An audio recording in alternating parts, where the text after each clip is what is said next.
You are my unbroken blades. You are the Death Guard. By your hand shall justice be delivered, and doom shall stalk 1,000 worlds. This was said by Mortarion, Primarch of the Death Guard, when he first met his legion. Hello, and welcome back to the Wisdom of Warhammer channel, and in today's video, I'll be going over the history and structure of the 14th Legion.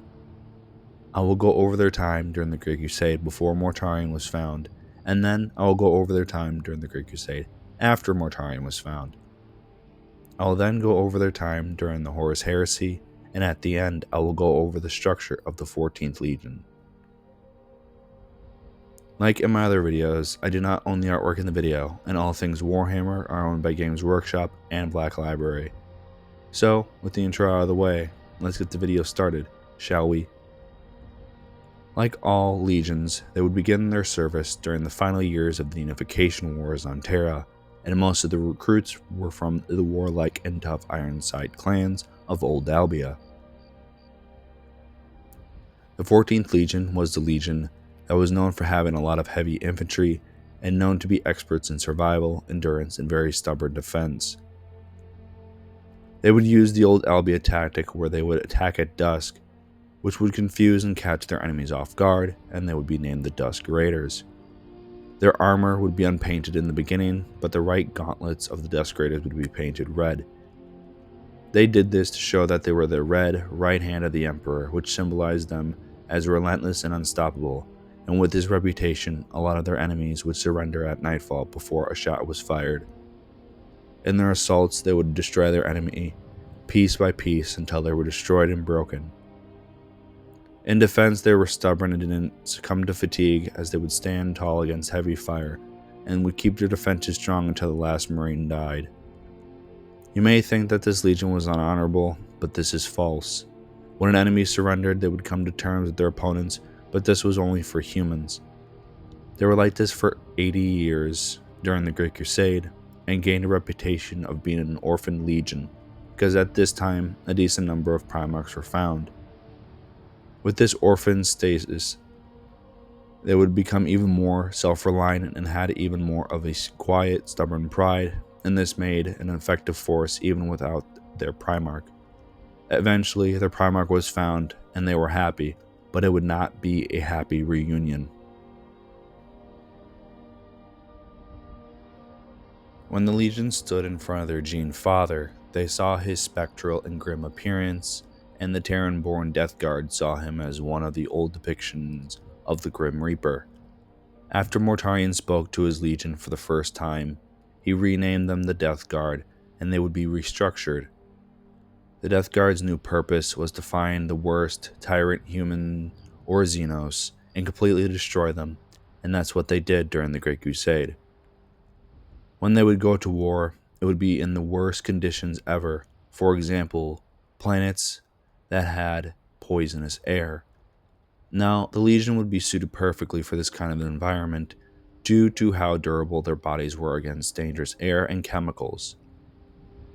Their Primarch was cold towards his sons and made each of the 14th Legion Marines into a perfect infantryman.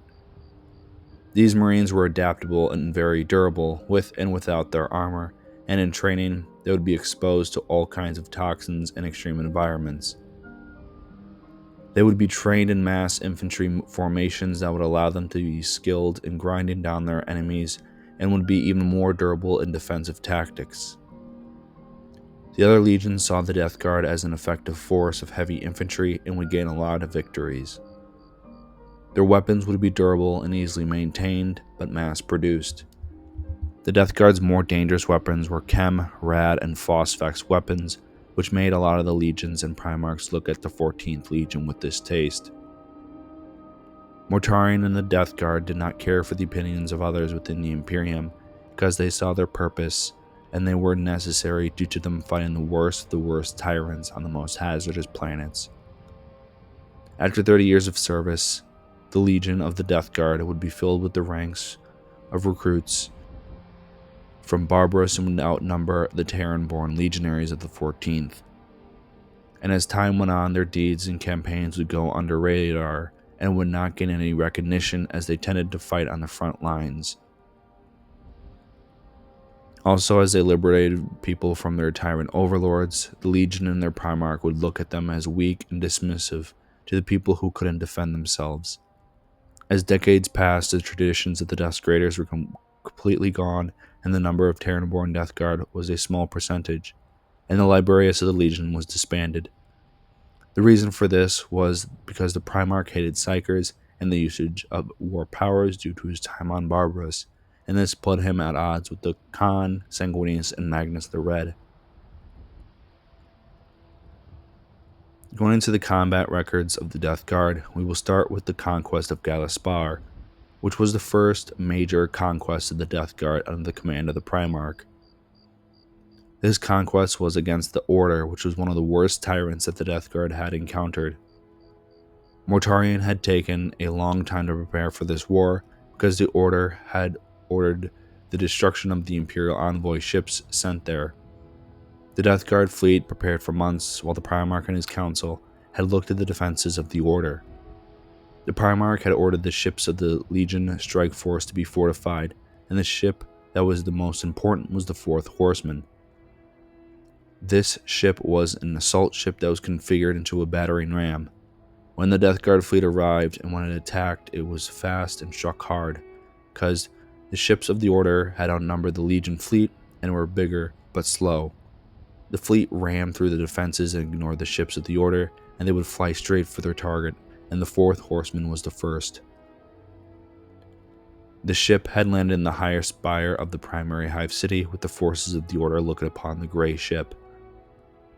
When the ship doors opened, a Legion force of Death Guard led by the Primarch and his Death Shroud had just looked upon the forces of the Order with silence, and when they were ready, they attacked. The Death Guard forces began to fire upon the drug-induced slave warriors of the tyrants, with the Primarch and his Death Shroud carrying their sides. They would kill all in their way. They were the embodiments of death and would kill thousands within hours, as 11,000 Death Guard legionaries completed their objectives through brutal infantry engagements. But sadly, they weren't able to reach the command bunker of the main hive before dawn. At dawn, a massive reinforcement force of the Order had arrived that numbered over 1 million slave warriors and thousands of tanks. They obviously outnumbered and outgunned the force of the Death Guard. Mortarion had ordered a squad of Death Guard to climb the hive into the bunker, while the rest of the Legion force, including the Primarch, would fight the Order reinforcements. The Legion force that fought the reinforcements would be spread throughout the walls of the hive, and the enemy thought that they had won the battle. This was false, because as they looked up into the sky, bright lights came down. This light was the orbital bombardment of the Death Guard fleet in orbit, and it would devastate the Order forces. Seeing the opportunity, the Death Guard force struck at the battered remains of the Order forces, and it would be utterly destroyed. The entire military force of the Order was killed, and eventually the Death Guard squad was able to gain entry to the command bunker. The orbital defenses were shut down, and then the remaining Death Guard legionaries in orbit descended. Thousands of drop pods and massive troop landers deployed heavy weapons and tanks. Mortarion and his sons were not messing around. They would completely obliterate the Order from the world of Galaspar. Every hive city on the planet sent millions of slave forces and hundreds of thousands of tanks to fight the full force of the 14th Legion.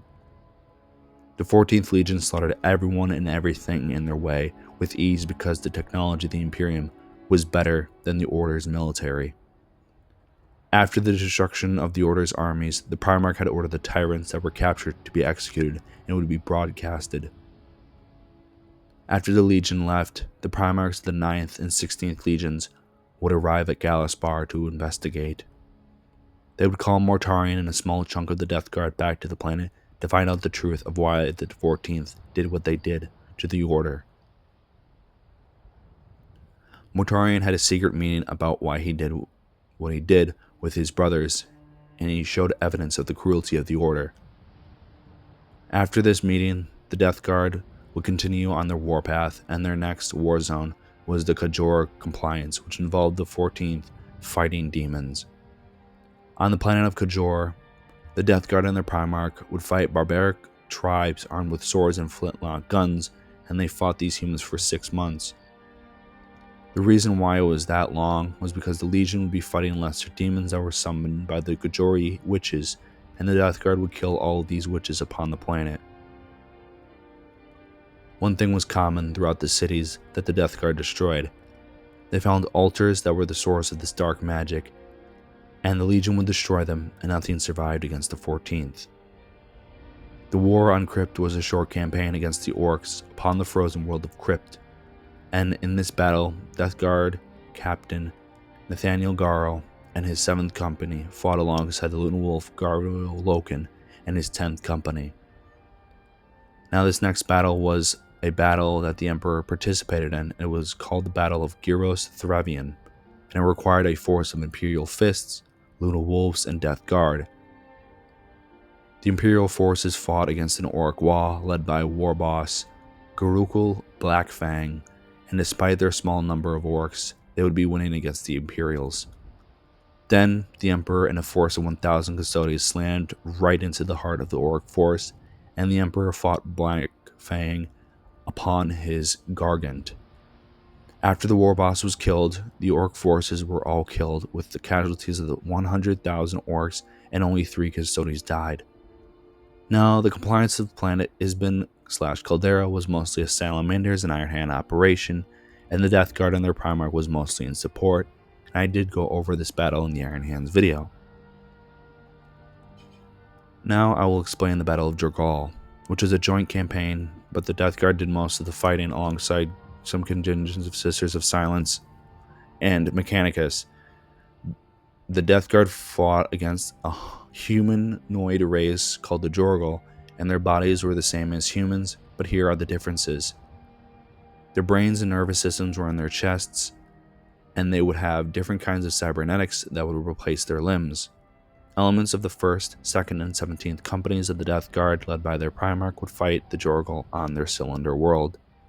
Upon this world, the Jorgal had used a kind of gas that had no effect on the Legionaries due to their hardened immune system.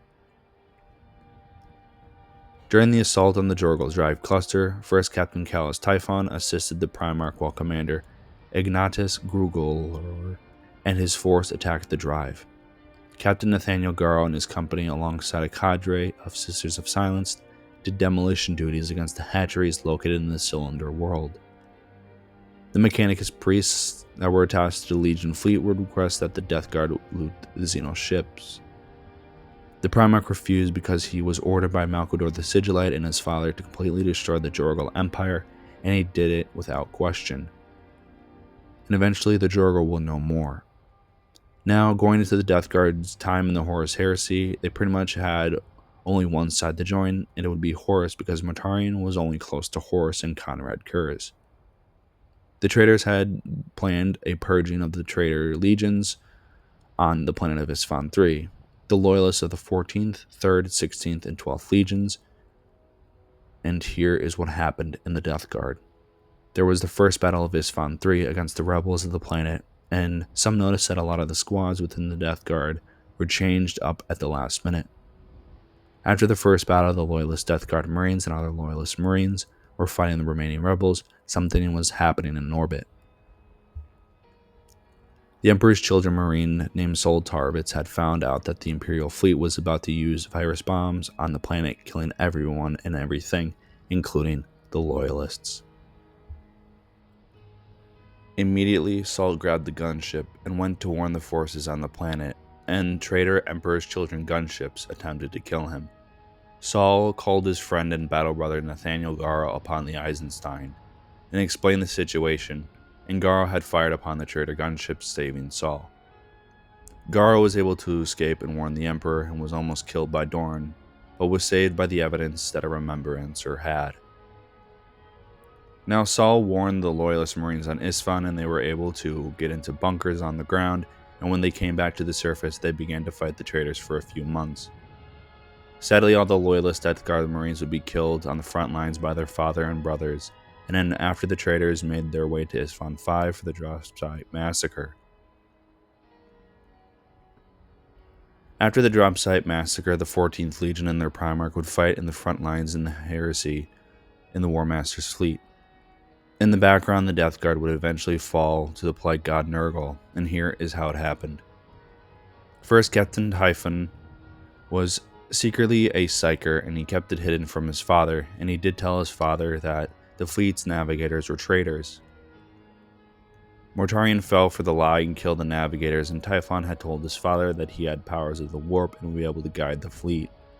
The Primarch reluctantly agreed, and this would be the choice that would put the Legion on the path of damnation. First, the captain had led the entire Death Guard Legion, including their Primarch, into the realm of Nurgle, and they would be attacked by the Destroyer Plague and Nurgle's rot. The 14th Legion Marines would be suffering, and the ships of the Legion would have bloated flies and would become rotten, and Typhon would be the first Death Guard to become a Chaos Lord of Nurgle.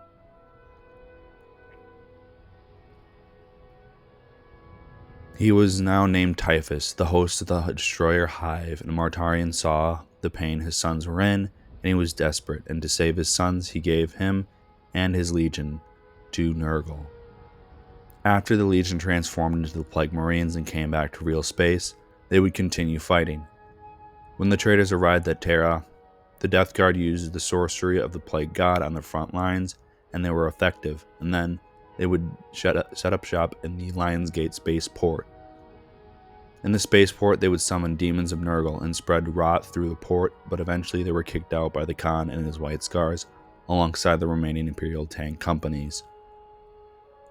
Near the end of the Siege of Terra, Typhus led a massive force of Nurgle demons and Death Guard to the Astronomicon, which was guarded by Corswain and 50,000 Dark Angels. This attack failed, and this Death Guard force was pushed back, and soon after the attack, Horus was killed, after he killed the Great Angel and crippled his father. The traitors retreated from Terra. After the remaining Death Guard Legion had gone into the Eye of Terror, they would have become even more empowered by the Plague God and would be split into many warbands. Mortarion was given a demon world that looked like Barbarous, and he would rule over this place, and his sons would continue to send plagues into his father's realm. Now, during the Horus Heresy, the Death Guard would fight in different sectors of the Imperium, and we will start with the Second Battle of Prospero. This battle was against the White Scars upon the ruined world of the Thousand Suns, Prospero, and it was a small ground battle and a large void battle. Mortarion and his Death Shroud elite guard fought the Khan and his Keshig warriors upon the recently destroyed planet, and after they fought for a bit, the White Scars retreated back to their fleet in the void portion of the battle. The Death Guard had cornered the White Scars and were doing damage to them until they were able to escape the traitors and make their way to Terra. The Death Guard and some Emperor's children would harry the Khan and his legion, but eventually they failed, and the 5th Legion was able to get to Terra. The Battle of Moloch was the most important part during the Horus Heresy for the War Master because it held the Warp Gate. This was a gate that the Emperor had used twice before his sons had gone into it.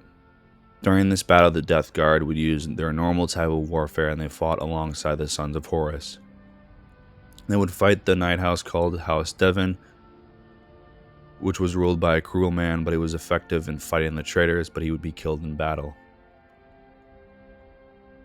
Commander Ignatius Grugor was newly ascended Plague Marine who would lead his vile and disgusting brothers into the Imperial defenses and would throw the Life Eater virus upon the fauna of Moloch. Mortarion did lead a force, but mostly the Death Guard served in the background until they joined the main Sons of Horus forces, and the traitor would wipe out the Loyalist forces, but there were 6 survivors that escaped. During the Battle of Perdatus, a Death Guard force led by Typhon himself fought against an Iron Hands force that were defending the device called the Chitulcha Engine. Then, sometime during the battle, the Lion and his fleet arrived and fought the Death Guard while Typhon attempted to take this device. But sadly, as Typhon prepared to enter the chamber of the Chitulcha Engine, it disappeared, while the Death Guard had slaughtered and infected all in their path. Now, this next major battle had contingents of the Death Guard, and this was the Battle of Beta Garman. And this battle had different phases throughout the years of the Heresy. I will go over this battle in the future due to the amount of info on this battle, but the Death Guard did send companies of Plague Marines there and would fight there as the Horus Heresy happened over the years. Now, the next few battles in the Death Guard history don't have much lore, but I will still talk about them. We have the Siege of Inuit, which was where a force of traitors attacked the adoptive homeworld of Rogel Dorn. During this siege, the Death Guard alongside other traitor legions and traitor forces attacked the ice hives and fortresses of the Imperial Fists. This battle went on for some time until the War Master ordered a part of the assault force to come to Terra to assist in the offensive. The Death Guard served in the front lines like always, and with the gifts of Nurgle, they would spread diseases through the hives, but thanks to the ice of the planet, they would not spread far. Then, a fleet of salamanders and other Imperial forces arrived and pushed back the traitors, winning the day. Speaking of the salamanders, the Death Guard did launch a campaign against the salamanders' homeworld of Nocturnum and the surrounding planets. This war was called the War of Drakes, and for a majority of the time, the Death Guard would take over these planets and trap Nocturne and spread corruption of Nurgle. After they took over the surrounding planets and systems, the Death Guard would lay siege to Nocturne for some time. Eventually, a massive fleet of salamanders would return to their homeworld with the corpse of Vulcan after they stayed in Ultramar, and were able to push back the Death Guard from the surrounding systems and their home planet. The Siege of Barbarous was basically a one-sided kind of fight, and it resulted in the destruction of the adoptive homeworld of Mortarion and the Death Guard. At the beginning of the battle, it happened in the Void where the Line and Leman Russ and a massive force of Dark Angels, Space Wolves, and a small force of Raven Guard slammed into the traitor warships. The Loyalist forces were filled with vengeance, and with the Lion and Leman at the head, the Death Guard and the contingents of the Iron Warriors, Sons of Horus, and Dark Mechanicum would be slaughtered. The traitor warships were destroyed, and to slow the Loyalist forces, the Death Guard would launch a swarm of Storm Birds and Thunderhawks to slow them, and this failed. The reason why was because the Raven Guard portion of the fleet would destroy these void craft by their quick and swift interceptors, and after this, the Loyalists would land and begin true violence upon the traitors.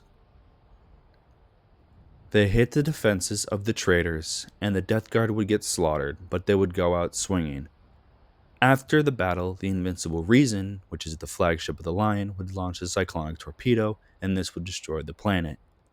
Now, the structure of the Death Guard Legion was similar to the other legions, and I will start with the hierarchy. We have the Primarch Mortarion at the top, and under him are the company commanders, which were called the Battle Captains. There were 7 battle captains, which meant that there were 7 great companies that were in the Death Guard Legion, and they were numbered around 10,000 Marines in each company, which means that the Legion at its peak was numbered at 70,000. Going into the specialists of the Death Guard units, we have the Death Shroud, who were the personal guard of the Primarch Mortarion, and they were quite interesting. All Death Shroud members would never speak and would be chosen from the rank and file of the Death Guard Legionaries and would be marked as KIA. The reason for this would be a sort of rebirth for the legionaries that joined this group and would swear an oath of secrecy to this order and to the Primarch. They would wear Terminator armor and carry a power scythe, which made them look similar to their Primarch, and there would always be 2 of these warriors by the Primarch's side. Most of the time, these warriors would stand in the shadows and be silent, and in combat they were effective and were the embodiments of death. This next unit is my favorite, and they were called the Grave Warden Terminator Squads, who were only in Callus Typhon's company, which was the first company, and would be one of the most brutal Terminator squads within the Legion, possibly the entire legions. These massive warriors would carry the heaviest and most devastating chemical weapons, and this unit would be in modified Terminator armor that could assist them in combat. One of the things that would be built into these suits of armor would allow alchemical weapons to disperse from these suits, creating a sort of mist or fog. When they were used in combat, They would slaughter all in their way as they launched chemical weapon attacks. Now, every legion had destroyer squads, which had the worst of the worst weapons, which included the bioalchemical, rad, and phosphex weapons. The Death Guard saw these squads as the highest honor as a baseline legionary, and now these squads had modified weapons and armor when they went to war. Think of these guys as the smaller version of the Grey Wardens, and were able to cover more ground during campaigns.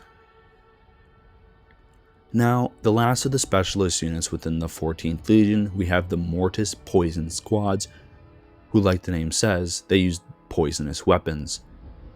These squads were a subsection of the destroyer squads within the 14th Legion, and these poisonous weapons would be aboard the poison ships of the Legion.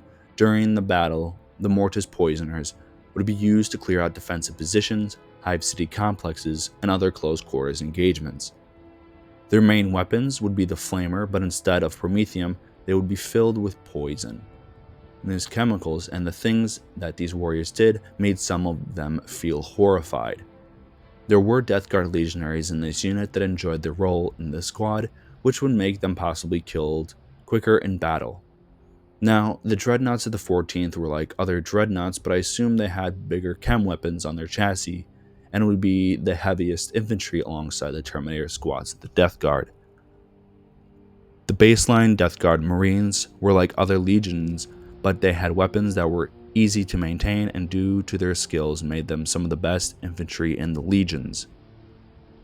Now, the fleet of the Death Guard was pretty powerful, with 70 capital ships, including the Terminus Est and the Reaper's Scythe, and they had 210 small voidcraft, including the 4th Horseman. The fleet of the Death Guard wasn't as powerful as the Imperial Fists, Dark Angels, and Sons of Horus, but they did have a lot of dangerous weapons in their fleet.